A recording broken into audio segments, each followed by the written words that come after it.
Amira's grandmother, Miss Etna, stood in the glow of the kitchen's single bulb, her weathered hands clutching Amara's shoulders. Listen close, child. Voting isn't just a right, it's a weapon. But it isn't always easy. You have to hold your ground, no matter what you face tonight. Do you hear me? Amira nodded, though her heart thundered. She'd been nervous about this vote all day, but Miss Etna's stories of marches and sacrifices had given her courage.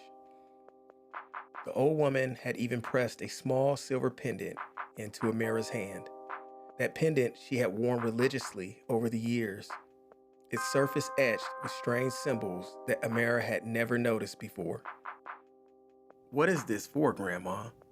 Amara asked with a curious look on her face. Etna responded in a seemingly odd and peculiar fashion that came off as a slight warning. "Just don't go there without it tonight, baby.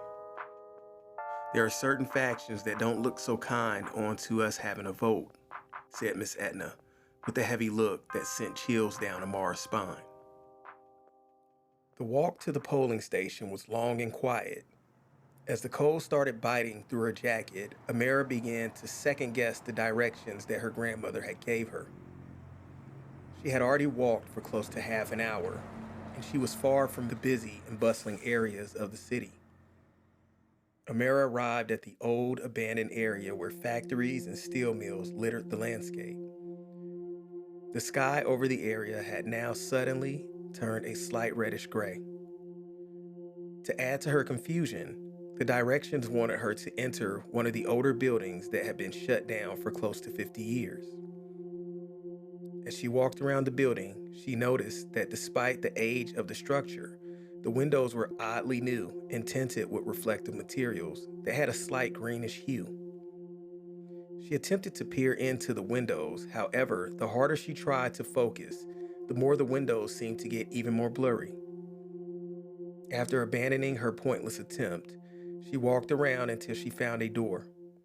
Against her better judgment, she proceeded to twist open the door that creaked and moaned with every movement. Once inside, she noticed a small arrow pointing down a long corridor, and at the end of the long, narrow hallway lay a metallic door. As she arrived and walked through that door, the scene took her breath away. A line of what she could only make out as being people stretched out into the darkness, their faces obscured in the dim lighted factory. However, something was a bit off. As she got closer, she noticed that some of these people had oddly shaped silhouettes.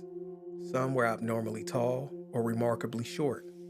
A few were missing something that surely should have been there, while others seemed unnaturally misshapen. However, her curiosity and rambunctious nature forced her to continue to move closer. She tried her best not to make it obvious, but that didn't matter. The ambient light that would have seemed to expose the finer details only danced away from her vision, adding to the small but growing fear that was starting to overwhelm her senses. Through the glass panes on the roof exposed the sky that churned unnaturally, clouds twisting and pulsing with an eerie glow. Just as Amira had finally had enough and began to make a break for the nearest exit, a man in a sharp black suit appeared from nowhere. His skin seemed smooth, his eyes were unnervingly reflective. "Step forward," he barked, his voice metallic, almost inhuman. "Here are the rules. Get in line and never look backwards. And don't leave the line until you vote. Choose wisely. The results of this interplanetary vote will have grave consequences, Amira." Before Amira could question him, he turned and vanished into the shadows. Her breath caught as she stepped into the line, clutching her registration card. The air seemed heavier here, thick and humming faintly, like an invisible force pressing against her. As Amira stepped into the line, she gasped, for the oddly shaped people became horribly apparent. These beings were not from this world. Amira wanted to run, but she wisely remembered the warnings from the strange man in the suit. "Don't leave until you vote." As the line crept forward, Amira began to notice things. The entity in front of her had a strange metallic vein running along its neck, glowing faintly with the same green hue as the sky. Another creature stepped behind in the line and whispered to itself, its voice fractured, as if it was coming from multiple mouths at once. The many different dialects she heard, mixed with strange noises, overwhelmed her senses. "Excuse me," Amira asked softly, ever so slightly turning her head backwards. The creature snapped its head up, and its eyes weren't eyes, just dark voids, bottomless and cold. "Eyes forward," it hissed, with the voice reverberating unnaturally. Amira whipped her head back to the front, her pulse hammering. The air around her seemed to warp, flickering like static on an old TV. As they neared the entrance, the walls within the factory shimmered, revealing intricate circuitry pulsing beneath the bricks. When Amir finally reached the threshold, the pole worker reappeared, his features now even less human. His skin glitched, flickering between a smooth humanoid visage and a sharp angular construct. "Enter," he commanded. "And do not let me catch you breaking the rules again, my dear. You are lucky that I am not hungry at the moment," he said, while showing a row of teeth that moved forwards and backwards like a jigsaw. Amira gasped and could only shake her head due to her fear. She stepped inside and the world shifted. The room was impossibly vast, far larger than the factory could hold. The walls were covered in pulsating symbols that seemed to writhe and rearrange themselves as she moved. The voting booths floated slightly above ground, their surfaces glowing with swirling alien glyphs. The poll worker materialized beside her, his voice echoing from all directions. "This vote is more important than you realize. Your choices will determine more than your future. They will determine your species' survival." Amira proceeded to ask him, "What does all of this mean?" "Well, once every generation, all of the beings from across the galaxy come together to vote on various decisions within the systems we inhabit. The planetary vote happens to be here on your planet due to some issues that have come to light. I must say that this is only our second vote within the past 60 cycles on this planet. The last vote included a human within your lineage." "What was the issue back then?" Amara asked. "Well, I'm so glad you asked," said the worker. "Your planet's misunderstanding of atomic energy alerted the whole Milky Way. This disruption and misuse of this energy are in direct violation of the interplanetary treaties set in place millions of years ago between our galaxy and the Andromeda system. This energy is useless to both of the galaxies we inhabit. We all use dimensional manipulation to harness power due to the volatility of atomic energy. This energy is dangerous to all living things. So we voted whether to destroy your planet, crop your species, or intervene in your timeline. The vote ended in a dead tie. So as the rules state, we have 60 cycles until the vote can be redecided. So here we are. Choose wisely." Amara swallowed hard, stepping into one of the booths. The ballot flickered to life before her, its text shifting constantly, the names unreadable. A low hum filled the air, growing louder and longer as she hesitated. "Choose," the worker's voice commanded, now distorted and resonating deep in her chest. Her grandmother's words echoed in mind. "Stand firm, no matter what." Amira reached into her pocket, clutching the silver pendant Miss Etna had given her. The symbol on it began to glow, matching the glyphs on the wall. Suddenly, the ballot stabilized, although they were shapes and symbols and strange words she had never seen before. She scanned the choices, her instincts guiding her. Each selection felt like a ripple in time, as if the universe itself was holding its breath. After minutes that seemed like hours, Amira finally gave in and placed her hands on her head and began to silently whimper in defeat. The poll worker growled in a low voice, "Choose now." The otherworldly snarls coming from the poll worker startled Amira back to the present. As she lifted her head, she placed her hand over the pendant, and then it clicked. The symbol on the pendant perfectly matched one of those choices at the booth. Amira quickly pressed the symbol, feeling as if she picked the best choice. She sighed and closed her eyes in relief. And then she thought, "I did my best." As she opened her eyes, the environment dissolved around her. and she found herself back outside in the cold night. The line was gone, and the factory once again was a dark and lifeless place.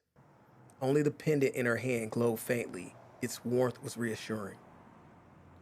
As she walked home, the red glow in the sky was all that was left sprinkled with the normal constellations of the stars. As Amara came to her home, Miss Etna was waiting on the porch, her face solemn. "You did a good thing, baby," she said, pulling Amara in for a tight hug. "They tested you, and you passed." "Who were they?" Amara asked, her voice trembling for reassurance of what she had endured. Miss Etna's eyes gleamed with a mix of pride and sadness. "Let's just say there are forces out there that need us to make the right choices, and tonight, you did more than that. You protected something far bigger than this town." As Amara looked back towards the darkened trail she traveled along, she couldn't shake the feeling that she'd just taken her first steps into something much larger. As Miss Etna guided Amara into the house, closing the door behind them while peering at the eerie dark and red sky, she closed the door and latched the top lock as if she was sealing out the night. The kitchen was warm, filled with the comforting scent of herbs and spices. Miss Etna gently poured Amara a cup of tea from the hot kettle on the stove. As she stirred around sugar and added the finishing touches, Amara couldn't shake the unease clinging to her. "Grandma," she said, her voice trembling, "please help me understand what was going on tonight. I'm so confused. The creatures in line, the glowing sky, the ballad. Please tell me none of that was actually real." Miss Etna passed the cup of hot liquid to Amara and took a deep breath, her fingers tracing the edge of her favorite teacup as well.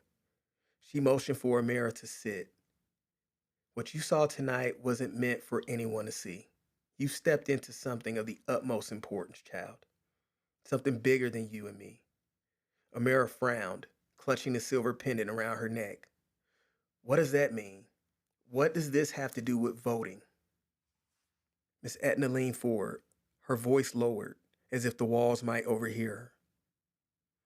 "It's not just about voting, baby. It's a matter of existence," she said while trembling. Miss Etna leaned forward and gave Amara a heavy embrace and a long kiss on her head. A tear rolled down her cheek and softly melted into her hair. "Now it's time you rest, sweetheart. There's always tomorrow," Miss Etna said as she took a deep and uneasy breath and smiled. As Amara settled in for bed, she pulled the blinds and put on her headphones and turned off the lights. Tired yet overloaded, she lay in the dark looking up at the ceiling, thinking about the possibilities of her actions at the booth. She was finally grappling with the understanding that even though her life seemed small and insignificant, her voice needed to be heard. With her newfound strength, she thought about all of the ways that she could bring about change moving forward. However, as time slipped by, so did her mind drift off into the void of nothingness that sleep offered. Meanwhile, in the living room sat Miss Etna. The room was silent besides the low mutters coming from the old television she had held on to for years as if it was a family heirloom passed down throughout generations. As she slowly rocked back and forth in her chair, looking at the TV, the news station coverage played out as such. Breaking news.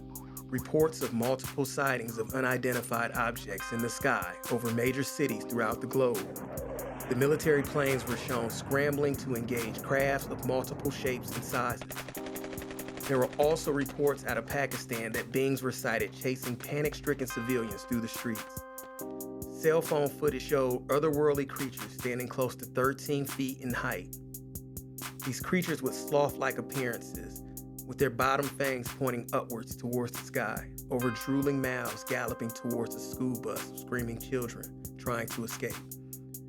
The creatures huddling around the bus while digging their dagger-like appendages into the windows, scooping out what was left of the children, eating the strands of what can only be described as meat, while making deep trumpet-like noises with a crackling sound emitting at the end. As the coverage played out over the next 20 minutes, Miss Etna got out of her chair and turned off the TV. As she walked past the kitchen, she made sure to look at the stove. All of the eyes were on without a flame, just the low hiss of gas she confirmed with a smile. As she sat back down and stared out the window, she quietly drank her tea. The same tea she had given her precious granddaughter that helped her fall asleep fast. Miss Edna had made sure to add enough sleep aid and toxin to ensure that they would both never wake up on this plane of existence again. They had clearly failed, and out of the window, she could see people getting into the cars with fear and panic on their faces. And off in the horizon, the red glow now engulfed the entire night sky.